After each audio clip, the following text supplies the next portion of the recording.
अस्सलामुअलैकुम, नमस्ते, सत श्री अकाल। उम्मीद करता हूँ ठीक होंगे, खुश होंगे। मैं तारिक न्याज़ी, मेरे साथ मौजूद हैं। अस्सलाम वालेकुम, नमस्ते, सत श्री अकाल। मैं हूँ सवेरा खान। तो चलते हैं वीडियो की तरफ, करेंगे बहुत सारी बातें। So let's go. तो स्टार्ट करते हैं वीडियो को। वीडियो का टाइटल है हिंदी में, बाकी लिखा है Bangladesh Hindu attack, truth about Bangladeshi Hindus. तो स्टार्ट करते हैं वीडियो को, देखते हैं क्या है वीडियो में। Let's play. 5 अगस्त 2024 को बांग्लादेश की पीएम शेख हसीना अपना रेजिग्नेशन देती हैं और बांग्लादेश छोड़ देती हैं। इसके बाद 7 अगस्त को मोहम्मद यूनुस को बांग्लादेश की सत्ता की चाबी सौंप दी जाती है। अब शेख हसीना ने बांग्लादेश इसलिए छोड़ा था क्योंकि वहां पर बड़े पैमाने पर आंदोलन चल रहा था,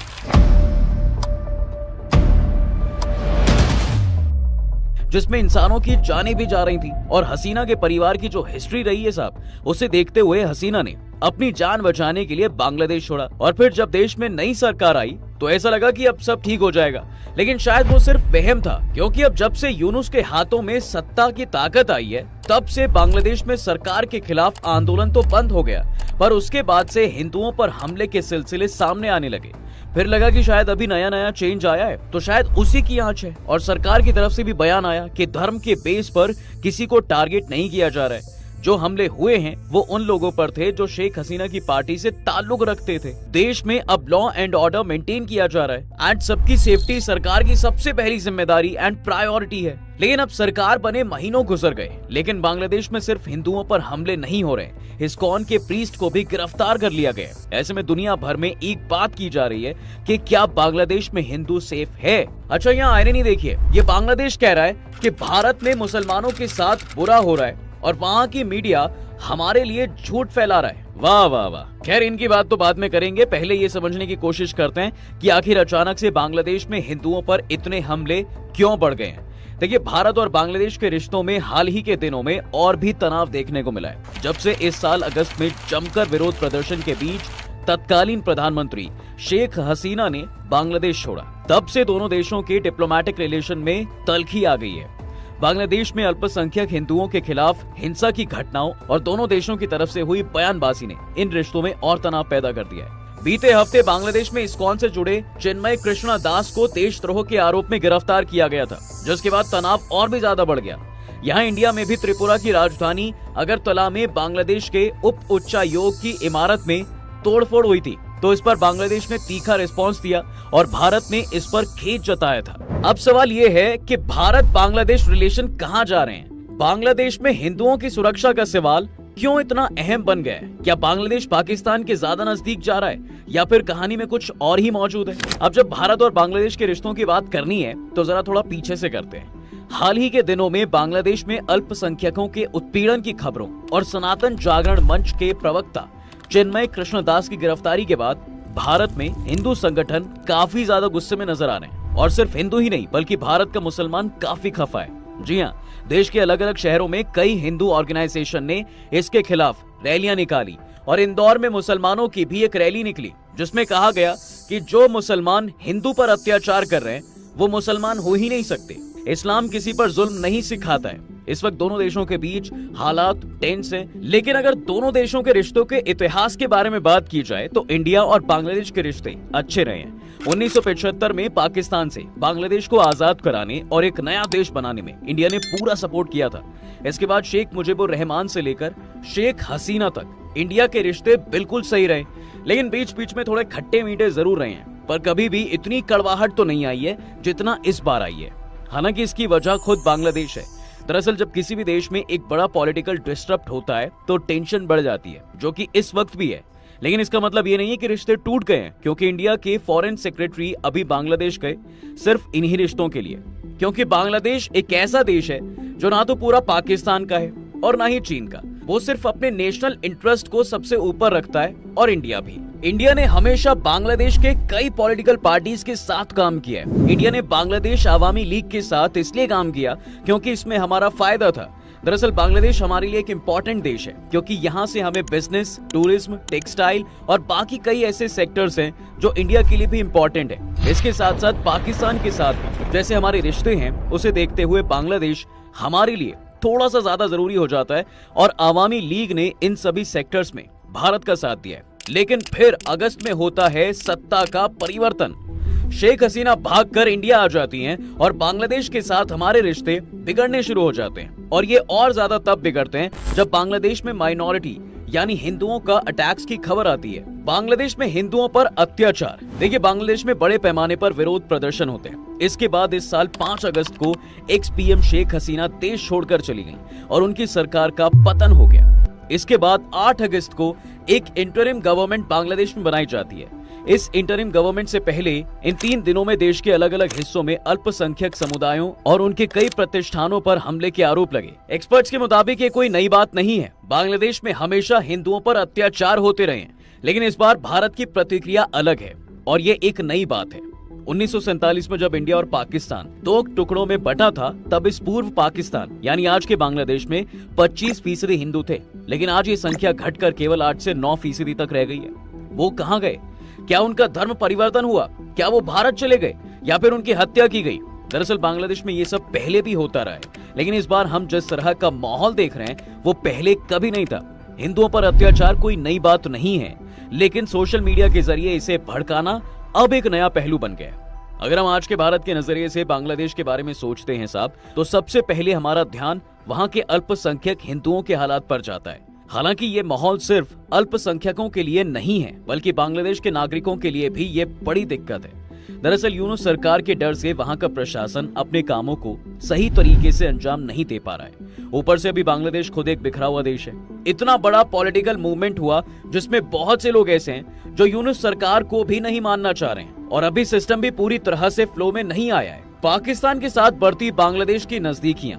देखिए, बांग्लादेश ने 4 महीने पहले हुए पॉलिटिकल चेंज के बाद से ऐसे कई कदम उठाए हैं जिनसे उसके पाकिस्तान के साथ रिश्ते बेहतर होने के सिग्नल मिलते हैं। बांग्लादेश ने पाकिस्तानी नागरिकों को वीजा देने के लिए जरूरी सिक्योरिटी चेकिंग्स के नियम को भी हटा दिया है, जिससे जाहिर होता है कि बांग्लादेश पाकिस्तान के साथ अच्छे रिश्ते चाहता है। जो चीजें पाकिस्तान को लेकर लोगों के दिमाग में बैठी हुई हैं, वो चीजें अब बांग्लादेश को लेकर भी लोगों के दिमाग में आ रही हैं। इसकी वजह से कई जगहों पर माहौल खराब हो रहा है और लोग डरे हुए हैं। बांग्लादेश से शादी और त्योहारों के लिए कई लोग कोलकाता के न्यू मार्केट में खरीदारी करने आते थे, लेकिन अब वो मार्केट खाली पड़ा हुआ है। अब लोग उसी भाषा में एक दूसरे से बात कर रहे हैं जो पाकिस्तान के साथ करते वक्त इस्तेमाल होती थी। अब इसे एक चीज से 2 बातें समझ में आती हैं। पहली ये कि बांग्लादेश में पाकिस्तान के सपोर्ट के लिए माहौल तैयार किया जा रहा है और इंडिया के खिलाफ।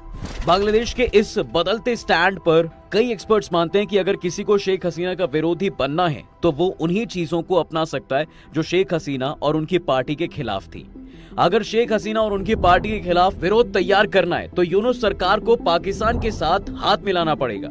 उन्हें ये दिखाना होगा कि वो शेख हसीना के खिलाफ हैं, क्योंकि शेख हसीना इंडिया के साथ अच्छे रिश्ते रखती थी। तो अब उनके खिलाफ जाने के लिए उन्हें इंडिया से रिश्ते बिगाड़ने नहीं हैं, क्योंकि वो अच्छे से समझते हैं कि आज के दौर में साहब इंडिया की पावर बहुत ज्यादा है। ऐसे में वो इंडिया से रिश्ते खराब नहीं करना चाहते और शेख हसीना को चोट भी पहुंचाना चाहते हैं। ऐसे में पाकिस्तान के साथ जाना यूनुस सरकार को एक सेफ ऑप्शन के तौर पर नजर आ रहा है।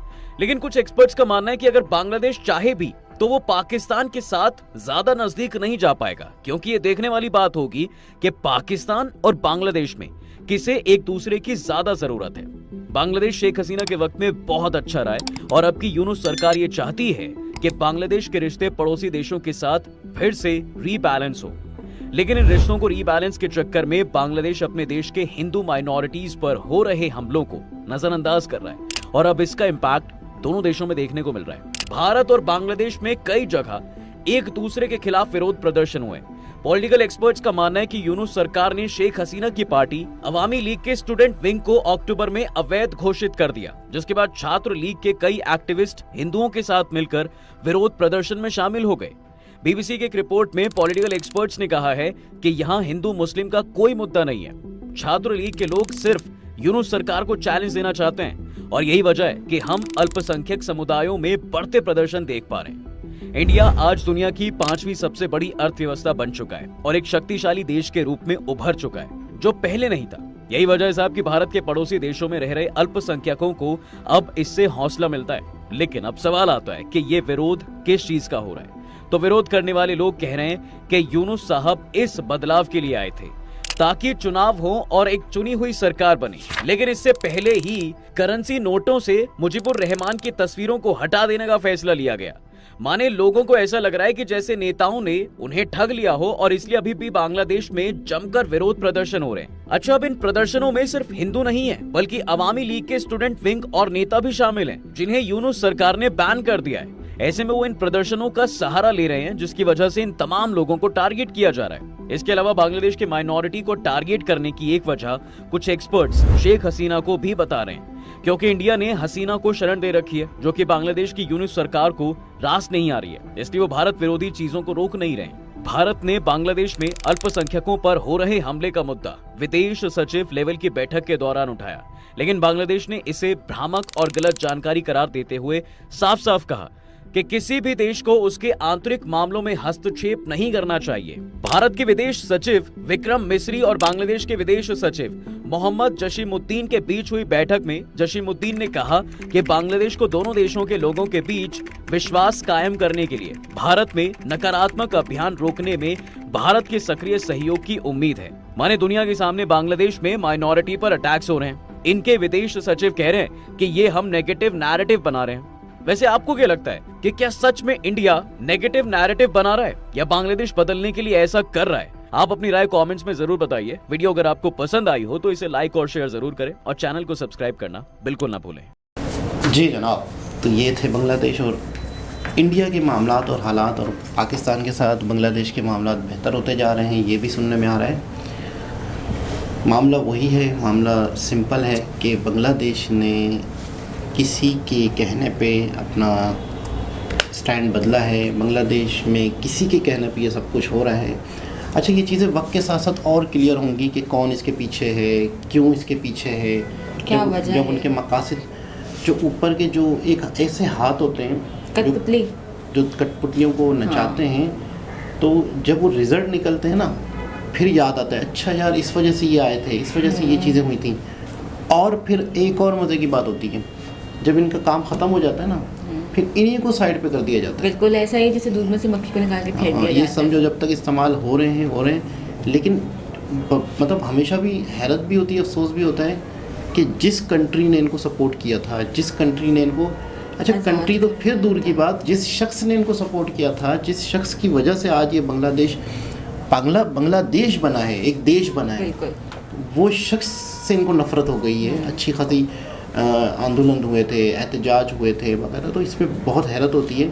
और इंडिया से बांग्लादेश के ताल्लुकात अच्छे नहीं हैं या ख़राब होते जा रहे हैं, लेकिन वो ख़राब भी नहीं करने चाह रहे। उनको मालूम है कि वो सबसे बड़ी वो है। लेकिन जब माइनॉरिटीज़ पे इस तरह से जुल्म होगा या माइनॉरिटीज़ के साथ, तो जाहिर सी बात है कि इंडिया के साथ हालात कैसे सही होंगे।